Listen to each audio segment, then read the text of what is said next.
Welcome to Interview with a Backpacker, weekly on Spotify and iTunes. This is it, guys. Interview with a Backpacker, Season 2, Episode 2. This time we're going to interview this guy next to me. He looks very nice, he looks very calm. Feeling fresh. But in real life he leads a multi-million drug cartel. Also, you can listen to this podcast on YouTube, Spotify and iTunes. As you know, we start with 10 questions for Pavel. Maybe a little bit less, maybe a little bit more. Depends how I feel, depends on how long it takes.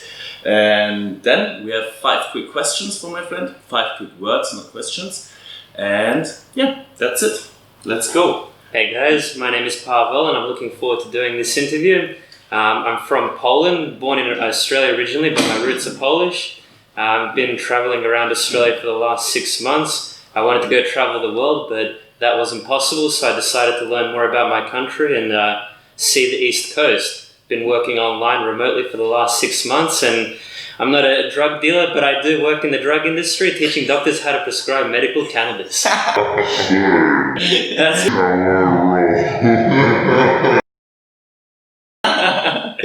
Nice one. I didn't want to say that before because I wasn't sure if you are comfortable with telling that. Yeah. But that was actually my dream if you could tell that. Hey, look. I am who I am. I'm here to, talk more about myself and share my story and answer whatever questions you have. So let's have fun and get into it. I have this Heisenberg hat. Yes. That's right. Pavel, also known as Heisenberg, by my good friend over here. So the interesting thing is Pavel has no idea what kind of questions I'm going to ask him, which most of the people don't have. So this format and the style of the questions are unknown to you. So makes it fun and exciting. That's it. I'm going to start right away. What's your superpower? My superpower is my own consciousness and my own brain. I'm aware of myself and who I am, and learning to discover more about human psychology and just human nature as well. Open to different ways of living, understanding, and just having an open mind to the world around us. Does this stress you out a little bit? Sometimes I feel there are different stresses in life that happen naturally, but the more aware you become of it, the more sensations you feel in your own body, the calmer you become. I think that the more awareness you put on the stress that you have, the less stressed out you feel. That's a pretty good answer. Very fluent speaking as well. I'm impressed. I appreciate it. That brings me to question number 2 already. Mm-hmm. Since you're traveling, what's the best party you've ever been to? The best part has been to get to know Cairns and actually be here. I've loved all the places that I've seen up the East Coast, with Sundays, Magnetic Island. It's all been beautiful, all been magnificent, but the best part about it has been Cairns, to get to know the people, make friends, and also heal a lot of parts within myself. I spent a lot of time in Sydney, in the big city, felt really disconnected, and it was nice to reconnect with people my age and just get to know everybody. That's something I experienced the first time as well when I was, I'm also from a big city in Munich, and it's very anonymous, if you can say it like that. But since I'm traveling, I'm in way smaller places, like in the Philippines I was in Darwin. I think there live less than 1,000 people.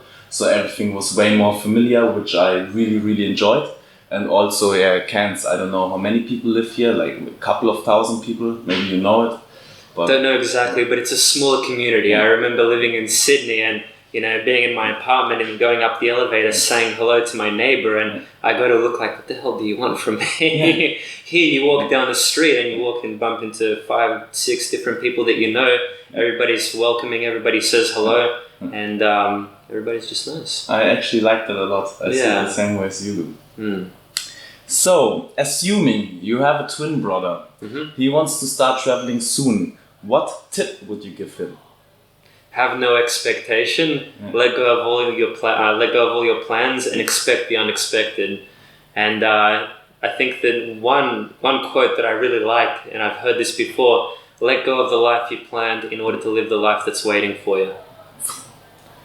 Man, Really good answer. I can't add anything. I appreciate it. It's like you prepared for this podcast. You must have seen my book or something. Hey, it's just happening naturally, man. I'm having fun. This is great. Okay. Next one. What is something odd you're traveling with? What's that, say it again? Something odd, like something weird, something unique about you. It could be something, most of the people say something physical, but you can also, I think about something physical, to be honest, but the way you interpret the question is open to you.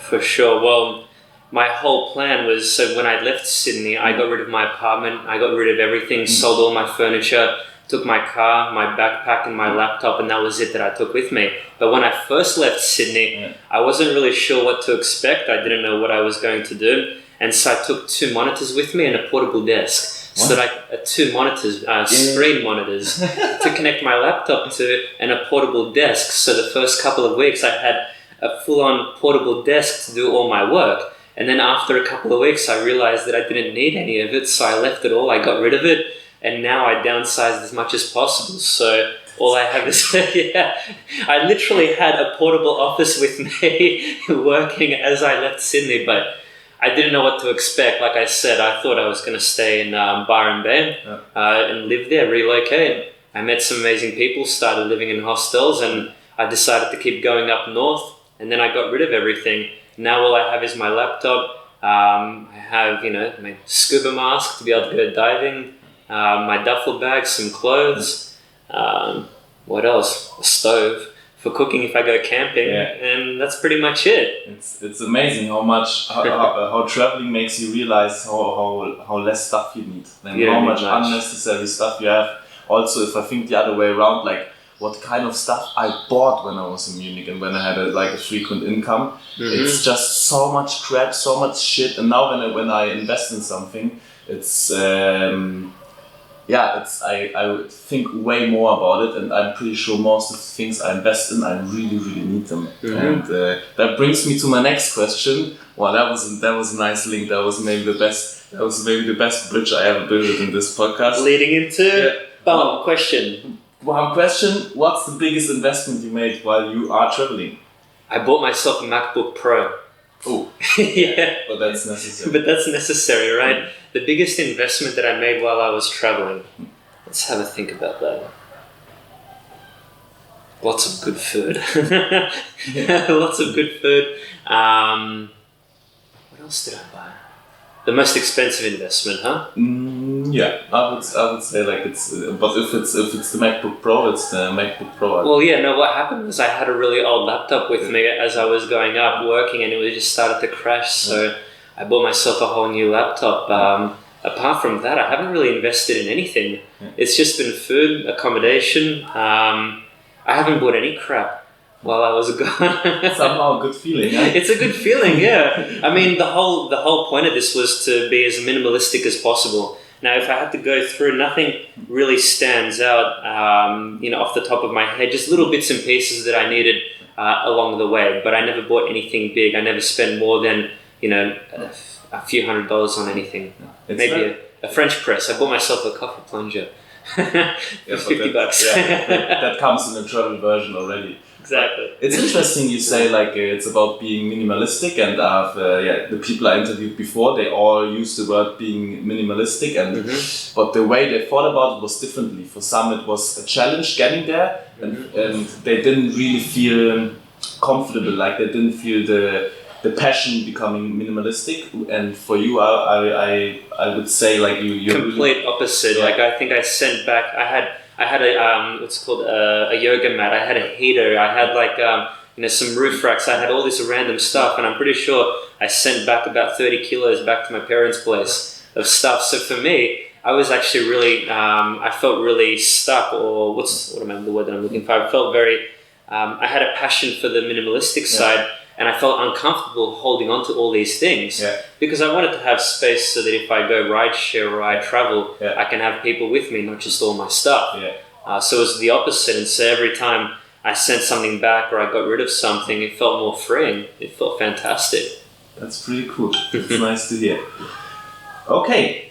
So how would a perfect date look like?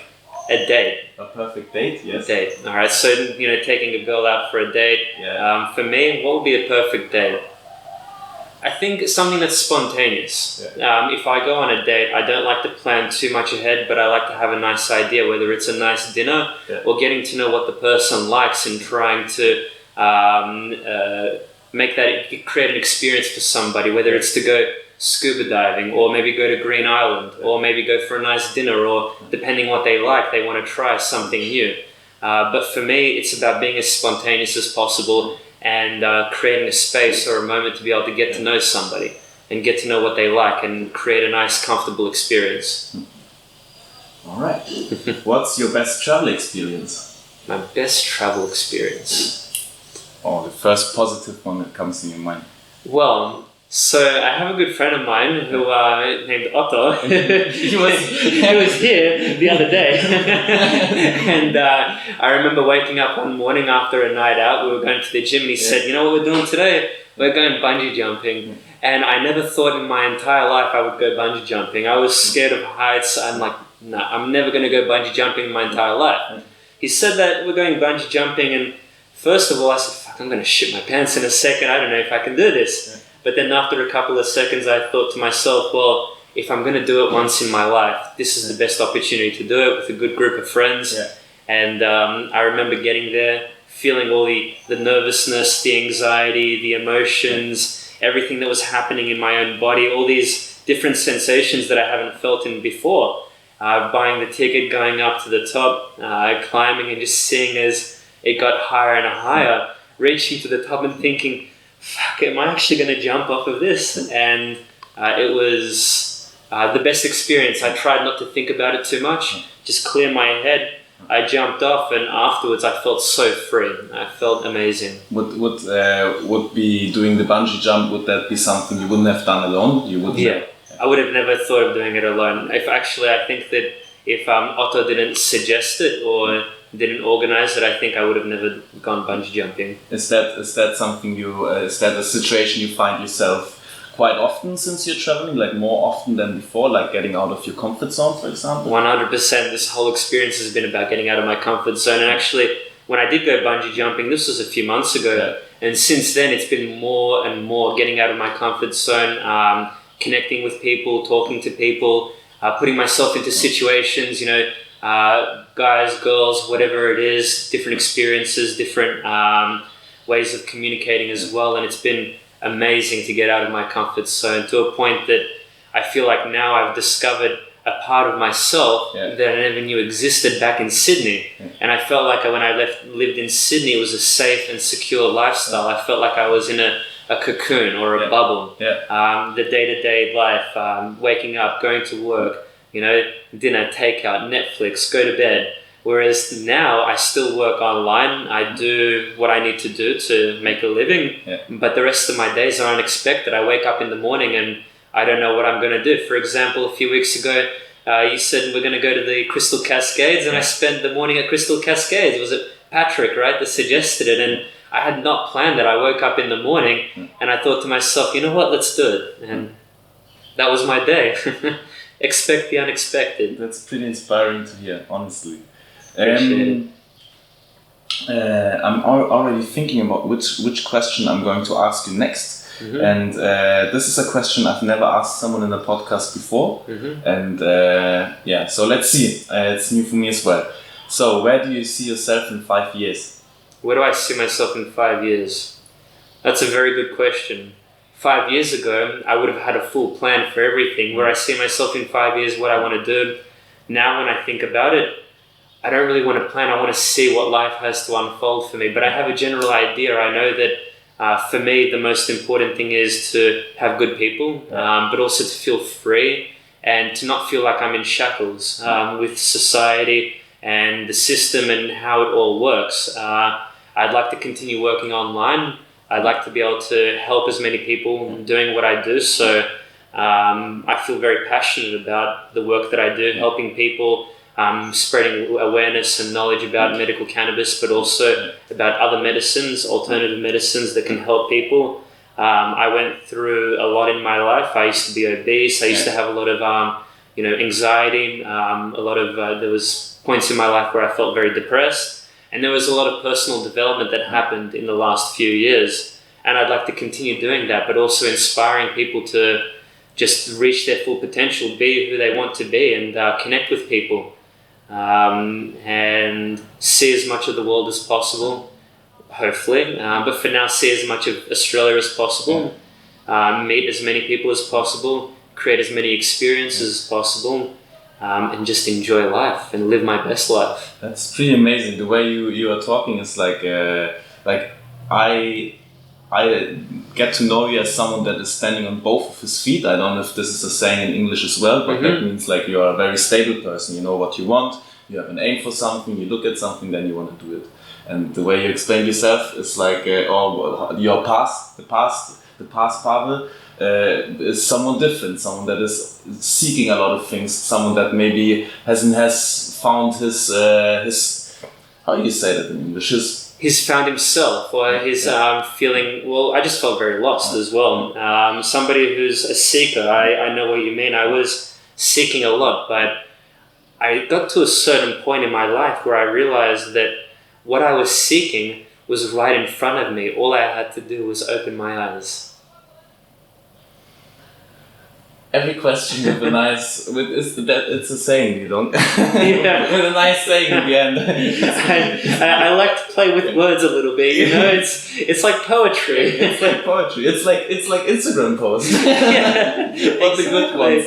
But I actually never realized how much I would like podcasts. I feel like, you know, with social media, Instagram, I feel like there's a lot of narcissism and self-centeredness and self-obsession where, you know, about yourself. I mean, I don't know if I'm projecting that right now, but I feel like when I speak, it's a form of communication because it's flowing and it's spontaneous. Whereas I feel like when you have a following, an Instagram page, a Facebook page, you get caught by maintaining that following, maintaining the rankings, and then you stop doing what you want to do and stop being natural, and start planning things and start thinking too much about it because you're afraid of losing something. Yeah. But if you have nothing to lose and you don't care, you're in the state of flow that is natural. So that's another thing that I want to end it with is how to live life maintaining a state of flow, flowing with everything that happens, and not holding on to life or experiences, but just surfing through life. Pavel, are you patriotic?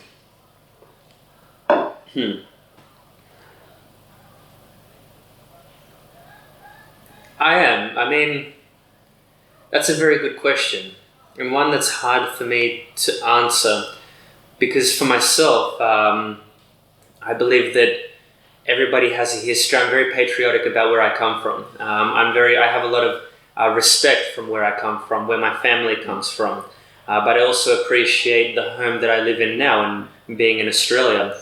I come from a family that was, you know, villages, you know, from a village, peasants, farmers. My grandparents came after World War II. My grandparents were within, you know, the time and place that was very difficult. And when I hear the stories about what my grandparents did, what my grandfather did, to be able to give me the life that I have here today, I have a lot of appreciation and a lot of respect. When I look back upon it, there could have been so many times and so many chances that I could potentially not have existed. So I'm not sure if I'm patriotic, but I have a lot of respect and empathy for the people that have created the life that we live today, and I have a lot of appreciation for what I have living in this country. But I believe that sometimes patriotism can blind people, just like maybe religion can. We all come from different places, we all come from different backgrounds, we all have a different history, and my way of being patriotic is to show appreciation and empathy. Pavel, I need to say it's very inspiring what we say, and you impressed me a lot, and I want to thank you that you joined today's podcast. For the end, I have 5 quick words for you. So the first words that comes in your mind, you have to answer. So, let's go. Number 1, sugar. Cakes. Number 2, gin. Tonic. Food. Pasta. Environment. Beach. Love. That's an interesting one. You have to answer quick. The first word that comes in your mind.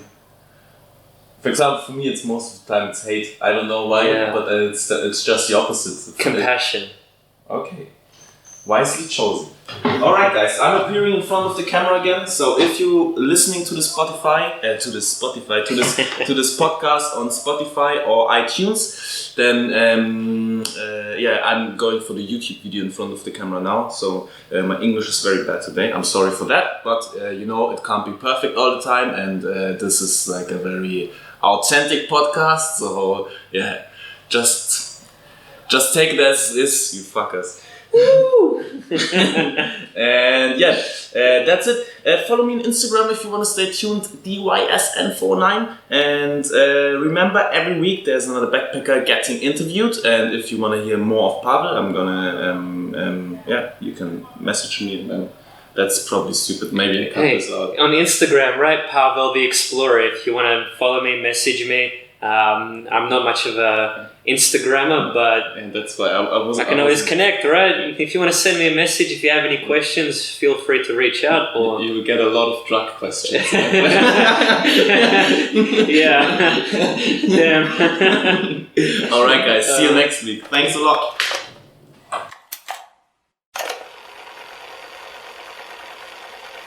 Thanks for joining this episode of Interview with a Backpacker, weekly on Spotify and iTunes. Subscribe to stay tuned. Stay tuned in general, bro. The key to feeling great is looking great, and the way to look great is to have great hair. That's great. Take your hair higher. Take your hair to the limit. With Sissy Spritz, when you're clubbing or sticking your head out of a stretch limo sunroof, you want to know your hair is performing to the limit. Higher. Gonna get higher than the sky. With Sissy Spritz, it's hair for the future, not the past. When you have great hair, people know you're a winner. Gonna fly on my own hair tonight. Sissy Spritz may cause dry mouth, dilated pupils, paranoia, heart palpitations, and nosebleeds, but your hair will be great. Higher. We have some sad news for you. Rock and roll is dead and pop is in! Why not discover the excitement of the science of music yourself at Synth & Son, the home of keyboards? Thanks to the science of music, you don't need musical talent to make great music. Just listen. I created that just by pressing a button. Synthesizers are the new wave. Why work hard on difficult compositions when a machine can make music better than you've ever dreamed of? You'll be the hit of the party. It's perfect for in-restaurant entertainment, cover bands, and funerals. Make fugues funky and death marches danceable. It's the science of music at Synth & Son. Remember, you don't know you're a musician until you try. Have you ever enjoyed the experience of looking at the world from a glider? It's a profound experience that I have found very interesting. Of course, it's not a cheap pastime, but I think if we have learned anything by now is that money is a good thing. Only the people without it complain. Anyway, I digress, and as a great man once told me, nobody likes a word